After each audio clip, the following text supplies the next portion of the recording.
வணக்கம், நான் உங்க கார்த்திகா. கடந்த சில நாட்கள் நம்ம செல்ஃப் டிஃபென்ஸ் டெக்னிக்ஸ் ஒன்றா சேர்ந்து கற்றுக்கிட்டு இருக்கோம்.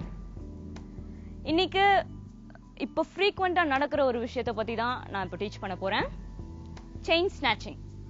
இந்த விஷயம் வந்துட்டு ரொம்ப அடிக்கடி நடக்கிற ஒரு விஷயம். நிறைய நியூஸில் பார்க்குறோம். இதுலேருந்து எப்படி உங்களே நீங்கள் டிஃபெண்ட் பண்ணிக்கலாம், எப்படி சேஃப்கார்ட் பண்ணிக்கலாம் அப்படின்றதான் இப்போ நம்ம இன்னைக்கு பார்க்க போகிறோம்.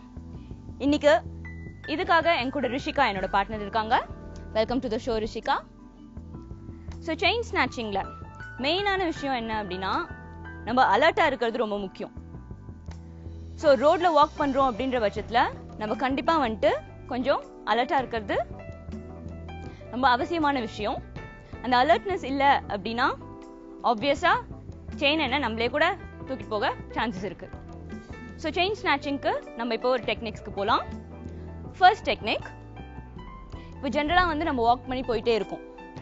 நடந்து போயிட்டே இருக்கும்போது பின்னாடி இருந்து வராங்க. ஸோ இதில் நம்மளுக்கு ஹேண்டை டச் பண்ணும் போதே ஒரு ஃபீல் இருக்கும், கரெக்டா?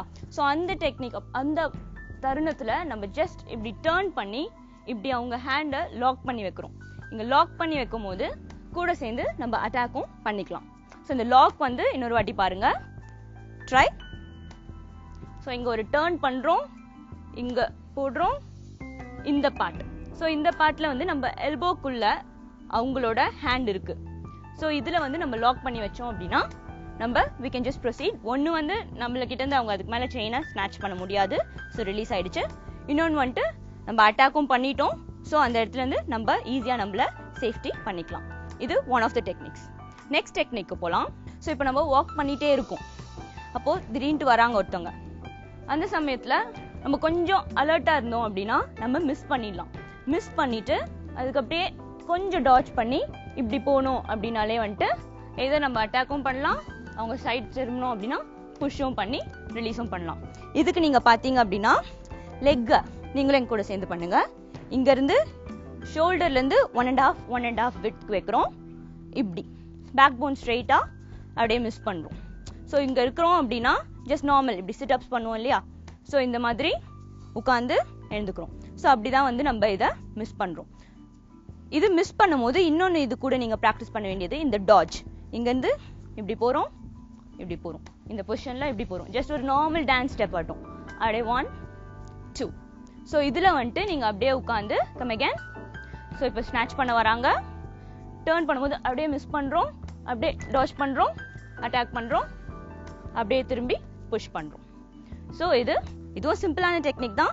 சீக்வன்ஸ் படி நீங்க ஸ்பிளிட் பண்ணி பார்த்தீங்க அப்படின்னா இருக்கிறதே ரொம்ப சிம்பிளான ஸ்டெப்ஸ். ஒன்று வந்துட்டு உட்காடுறோம், டாச் பண்றோம், மிஸ் பண்ணி டாச் பண்ணி அட்டாக் பண்றோம். ஸோ இந்த டெக்னிக்கும் நீங்க யூஸ் பண்ணிக்கலாம், ப்ராக்டிஸ் பண்ணிக்கலாம், உங்க ஃப்ரெண்ட்ஸோட ப்ராக்டிஸ் பண்ணிக்கலாம். பட் இந்த ஸ்ட்ரைக் ப்ராக்டிஸ் பண்ணும்போது மட்டும் ரொம்ப கேர்ஃபுல்லா இருங்க. ஏன்னா நீங்க வைக்கிறது எல்போ பார்ட் ரொம்ப பவர்ஃபுல்லான பார்ட். நம்ம இங்க டெக்னிக்ஸ் கத்துக்கிறோம், வேணும்னா வந்து அப்ளை பண்ண வேண்டிய இடத்துல யூஸ் பண்ணலாமே தவிர தேவையில்லாம யாரையும் ஹர்ட் பண்ணக்கூடாது.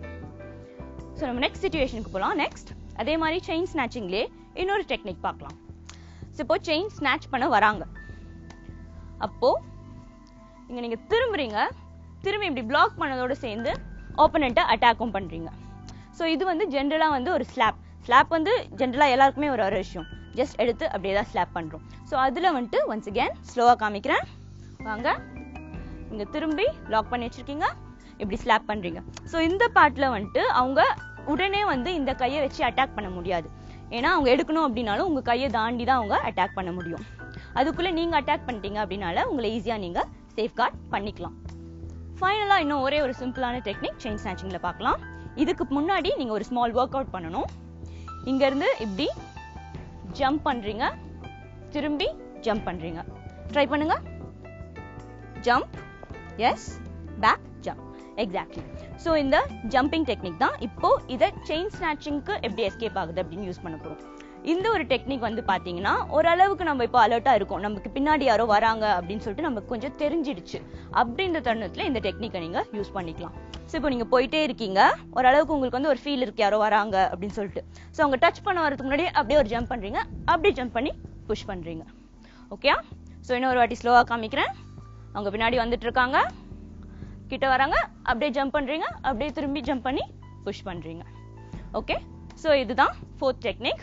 ஸோ இப்போ நீங்கள் பார்த்த டெக்னிக்ஸ் எல்லாமே அப்படி பார்த்தீங்கன்னா ஓரளவுக்கு சிம்பிளான டெக்னிக்ஸ், ஈஸியான டெக்னிக்ஸ். சின்ன குழந்தைங்களும் கற்றுக்கலாம், பெரியவங்களும் வந்துட்டு அவ்வளோ கஷ்டமான டெக்னிக்ஸ்லாம் இல்லை. ரொம்ப ஹையாக குதிக்க அந்த மாதிரிலாம் எதுவுமே இல்லை. ஜஸ்ட் ஒரு டாஜ், ஒரு சிட், இல்லை ஒரு லைட் ஜம்ப், இந்த மாதிரியான விஷயங்கள் தான் நீங்கள் பார்த்தீங்க. ஸோ இந்த விஷயங்கள்லாம் நீங்கள் எடுத்து இன்ட்ரெஸ்டிங்காக ப்ராக்டிஸ் பண்ணி பாருங்கள். உங்களுக்கு எவ்வளோ பெனிஃபிட்ஸ் ஆகுதுன்னு நீங்களே பாருங்கள். ஸோ இப்போ நம்ம 4 டெக்னிக் செயின் ஸ்நாச்சிங்காக பார்த்தோம். செயின் ஸ்நாச்சிங் அப்படின்றத விட இப்போ ஒரு இன்டென்ஷன் அப்படின்ட்டு இருக்கு. செயின் ஸ்நாச்சிங்க்கு நிஜமாவே அவங்க அந்த செயின் ஸ்நாச்சிங்க்கு வந்தாங்க அப்படின்னா இந்த டெக்னிக்ஸை நீங்கள் அப்ளை பண்ணலாம். இது ஒரு ஃப்ரெண்ட்லியாக ஒருத்தங்க டேப் பண்ண வராங்க அப்படின்றவர் அவங்ககிட்ட நான் இந்த டெக்னிக் கற்றுக்கிட்டேன் அப்படின்னு சொல்லிட்டு போய் அப்ளை பண்ணிட்டு ஹர்ட் பண்ணிடாதீங்க. So be careful when you use all these techniques. Practice பண்ணிக்கோங்க. இது ப்ராக்டிஸ் பண்ணுறது உங்களோட ஃபிட்னஸ்க்கும் இருக்கும், உங்களோட மைண்ட்க்கும் அது ஒரு நல்ல விஷயம். டெக்னிக்ஸ்லாம் தெரிஞ்சு வச்சுக்கிறது ரொம்ப நல்ல விஷயம். எங்கே அப்ளை பண்ணுமோ அங்கே மட்டும்தான் அப்ளை பண்ணணும். ஸோ இன்னைக்கு பார்த்த டெக்னிக்ஸோட இந்த செஷன் முடியுது.